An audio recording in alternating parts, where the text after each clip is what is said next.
বন্ধুরা গজা বানাচ্ছি। গজা এরকম করে মিনিমাম 7-8 বার অন্তত করা হয়ে গেছে।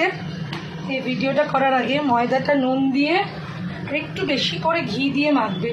কেউ যদি ঘি না দিতে চাও সে সাদা তেলও দিতে পারো, বাট আমি এখন যেহেতু আমার বর এটা খেতে খুব ভালোবাসে, ওর জন্যে বানালে আমি এটাকে একটু ঘি দিয়েই বানাই। এইগুলো লেয়ার করে করে এরকমভাবে এই দেখো লেয়ারগুলো পড়ছে, দেখো দেখতে পাচ্ছ? এইভাবে যত লেয়ার করে করে তুমি কাটবে, তত এটা কাটবে আর বেলবে, তত গজাতে লেয়ার পড়বে আর তত খেতে টেস্ট হবে। আর এখানে আমি এটা একটা রস বানিয়েছি, খুব গাঢ় করেও নয়, খুব হালকা করেও নয়। আর এখানে করাতে তেলটা হচ্ছে, আমি এটা ছাড়বো দিয়ে দেখো আবার এটাকে বেলছি। দেখো কীভাবে বেলছি, বেলার কায়দাটা দেখো কীভাবে, মানে কিরমভাবে জুড়েছি। এইবার আমি পিস পিস করে কেটে দেবো, কেন এইভাবে আমি অনেকবার জুড়ে নিয়েছি, সেটা তোমরা বুঝতেই পারছো লেয়ারটা দেখে। দ্যাটস ওয়ে আমার গজাটা বানানো। তেলটা আস্তে রাখবে।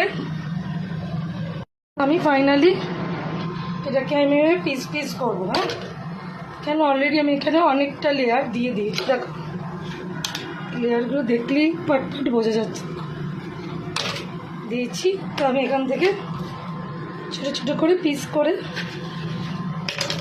গজার আকারে আমি এখন ভাজবো। দেখো আমি কিরমভাবে পিস করছি। এটা খুব বেশি গরম করব না, আমি তেলের মধ্যে এবার ছেড়ে দেবো।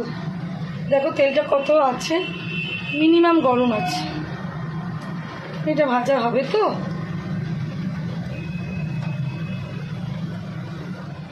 এটাতে আমি কটাই দেবো। পিসগুলো আমি রেডি করে রাখছি।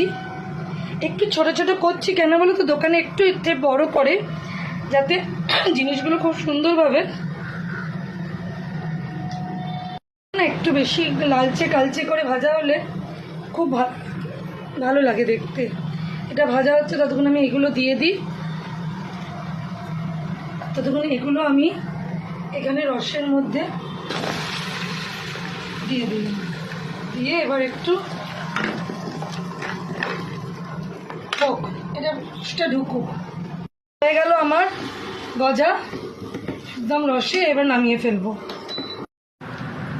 বন্ধুরা হয়ে গেল আমার গজা। কার কার ভালো লাগে কমেন্ট করে জানাও। বাড়িতে বানালাম আজকে একদম রস ভরা গজা, যেটা খেতে একদম দুর্দান্ত হয়েছে, এটা বলে দিলাম।